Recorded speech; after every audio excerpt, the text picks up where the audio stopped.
everybody, I'm Elyse Explosion. Welcome to Spooktober, the month-long celebration of all things spooky, kooky, scary, and fun.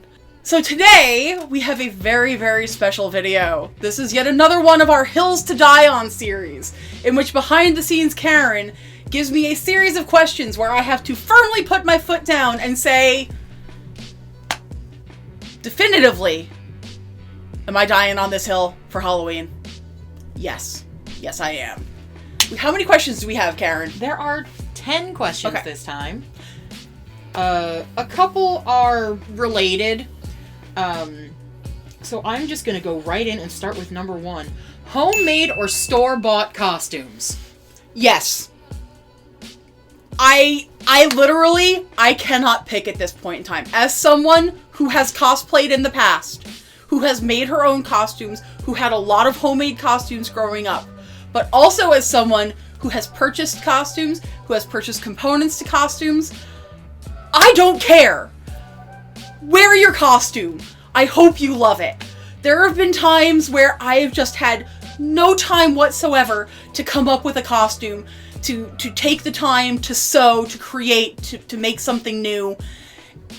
And that made me feel bad because I love making something for myself.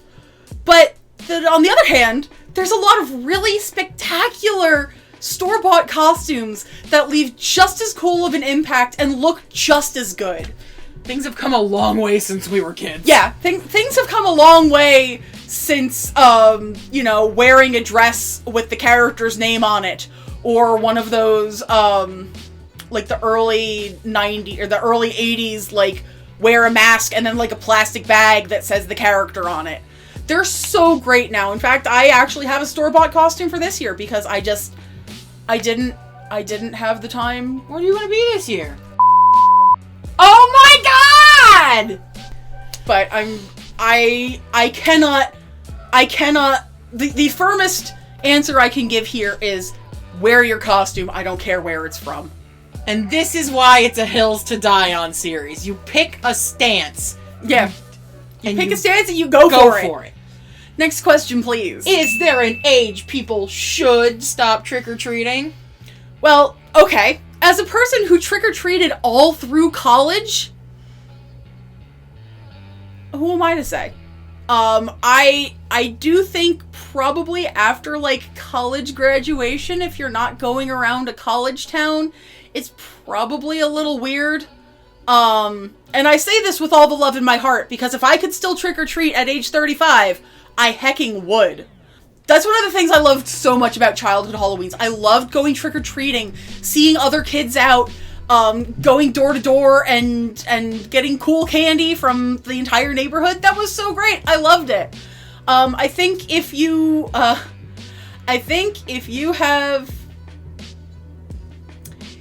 can drink legally, you probably shouldn't be trick-or-treating. Unless, of course, you're taking other kids around trick-or-treating. So, I don't think there's a hard line. I think it is very wiggly for you. But for me, it was after college. And I know that that's probably going to get a lot of heat. I lived in a college town. They expected the kids to go around trick-or-treating. It was better than, going to some party and getting blitzed drunk somewhere. Next question. Is there an age people should stop dressing up? Never. Dress up as long as you want to, as much as you want to, as many years as you want to. I want to see grandparents dressing up for parties. I love seeing, like, whole family costumes. I love costumes. And I think that's one of the things that led me to cosplay so much for the longest time, was because I just like wearing costumes. Added bonus if I get candy out of it. But, there's always going to be a Halloween party, and if you just show up in jeans and a t-shirt, where's your energy, man? Where's your energy? You can show up, but you're not going to get any of the fucking meat, man, because we ate it all already. Absolute worst trick-or-treat candy. Now, this isn't the worst candy in the world. This is just the worst candy if you got this in your trick-or-treat bag and have gotten it in the past, what is the worst? Okay, so I've got two answers. There's the generic answer, and then there's, like, the laser focus answer.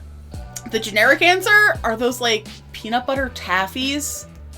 As much as I love peanut butter, these things just, they're always, like, 3 years old. It's somebody who doesn't want to be handing out candy, so they're just going to hand out the same thing every year, and it's probably the same stuff from the year before, and it's super dense, and it's going to pull my fillings out, and I just don't like the taste of it.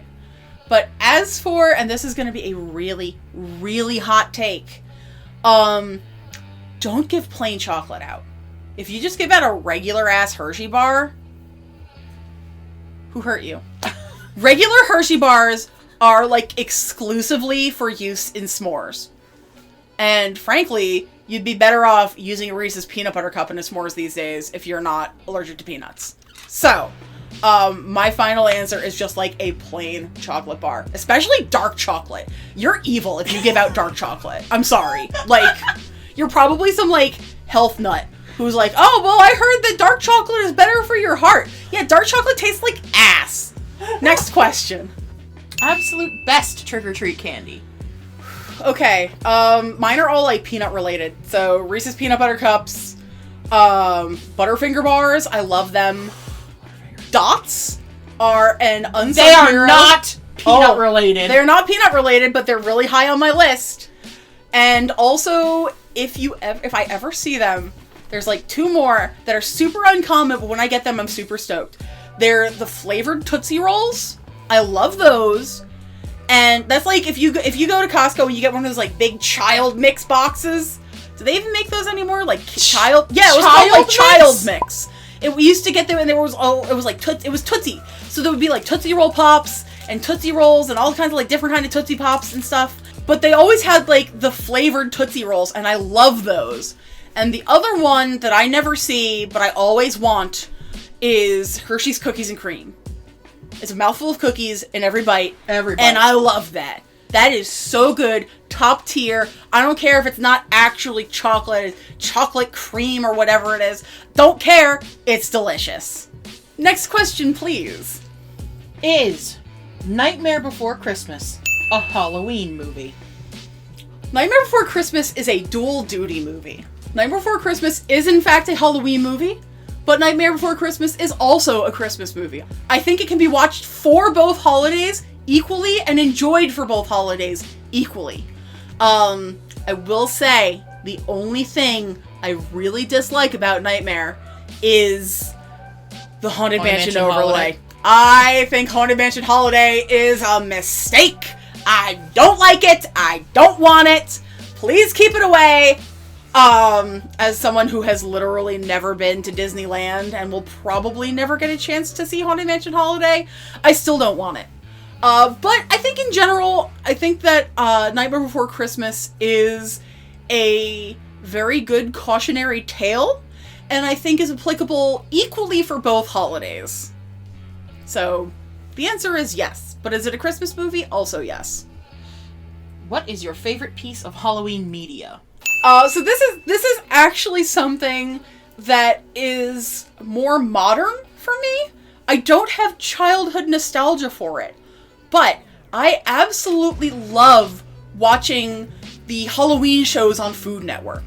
Whether it's Halloween Wars, Outrageous Pumpkins, Halloween Baking Championship, they've got a new one this year where they're, like, doing chocolate sculptures in Hershey Park. I think those are great. They're a really good way of, like, distilling the spooky, the creepy, where I don't have a lot of memories of, like, childhood Halloween episodes or anything like that. Like, I know I must have watched them. I know they exist. Like, I'm pretty sure there was a whole Halloween Garfield special. Yeah, and, well, a lot of people would say the Treehouse of Horror Simpsons episodes. That's also great. The Simpsons Treehouse of Horror episodes are also fantastic. Like, I mean, hell, I've got Devil Flanders on my Halloween mood table this year. It's a Funko Pop that I got, Michael, and I love it. It's wonderful. But yeah, so I guess aside from, like, the Simpsons Treehouse of Horror episodes, which are always classic, and they always do a really good job, it's gotta be the Food Network Halloween stuff. I think those shows right there get me in the zone. They get me super excited to decorate, to make snacks, to just get ready for spooky times. I used to love Sandra Lee's Halloween party ones. Oh god, yeah. Because she would be like, I'm in 1,000 costumes and nothing matters. That's one of the things that I love about Halloween Baking Championship, because when they go to final judging for, like, the big scare, or what they call it, all of the judges are in full costume, and they go all out. Next question, please. Do you like being scared? Sometimes. That is a big surprise to me. Yeah, I often do not. I like being scared in controlled environments. I like, if I have the knowledge that something is going to be scary, not necessarily what the scare is, but that there is going to be something that scares me, I'll take it, and I enjoy it. I do not like, unknown scares. I don't like jump scares I can tolerate. I like it if it's a bit more atmospheric. I don't like the concept of just, like, fear for fear's sake. And it depends on the type of thing scaring me. Like, I do not ever want to be scared by, like, assault. Of physical harm. Yeah, I do not want to be scared by physical harm. I can way better handle psychological. So you want to be spooked. You don't want to be, like, I don't want to be terrified. Endangered. Yes, I don't want to be endangered. Or even play about being endangered. That is very definitely changed over the years.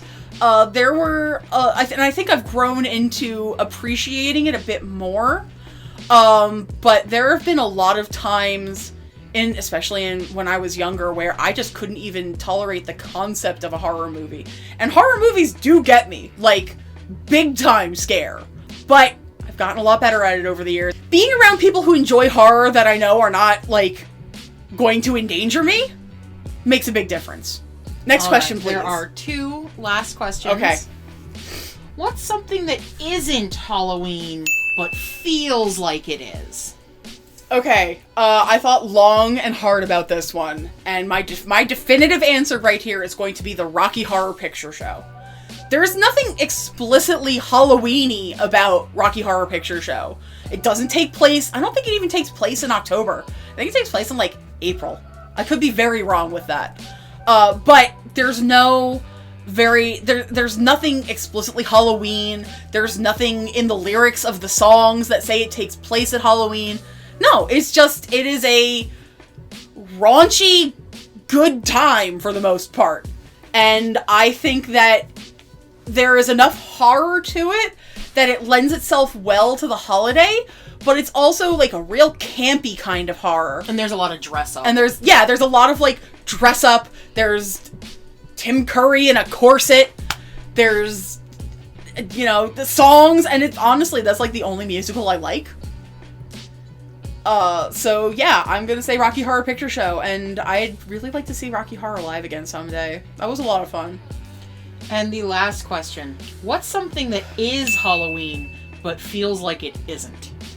I think, and this may be a controversial statement, but I do feel like, for me, I think, a lot of, like, really evangelical churches that do things like hell houses, things that end up, being mostly horror-based in shame of women and sexual minorities and stuff like that. That's not Halloween. That's, frankly, despicable. I think it's totally cool if a church wants to do, like, a haunted house. Trunk or treats, I don't get, but I understand. Like, that's not something that appeals to me or would have appealed to me as a kid. But I think that it is, trick-or-treating in a controlled environment. That's fine. Halloween parties and stuff like that. But the sheer concept of the hell house, I don't really see that around here. That's not something that we really experience in this part of the North. There may be parts that takes place in, but Pennsylvania's right over there. Yeah, but I feel like those are quote-unquote attractions that are based more in shame and being derogatory, and frankly bigoted towards minorities and women. And I don't think that's not what the spirit of Halloween is. The spirit of Halloween is You know, getting spooky, having candy, wearing a costume, and being with your pals, a day where you can be something that you're not. Not a day where you can be shamed for who you are. And I think that that makes a big difference. That's a really good question. That's a really, really good question. That one took a lot of thinking and actually a little bit of like off-camera discussion. Anyway, friends, that is going to be it. I will list the questions in the description so that if you want to do a Halloween Hills to Die on for yourself, you can do so. Thank you so much, behind the scenes Karen, for coming up with some really excellent and thought-provoking questions. We're probably going to be doing some more in this Hills to Die on series. There may be one coming up for doll collectors, so dolly friends, you might want to stay tuned. But thank you all so much for liking, commenting, and subscribing. If you'd like to see more Spooptober videos, I've got a whole bunch, and I will link some at the end of this video. Everybody take care, be well, and I will see you in the next video. Later!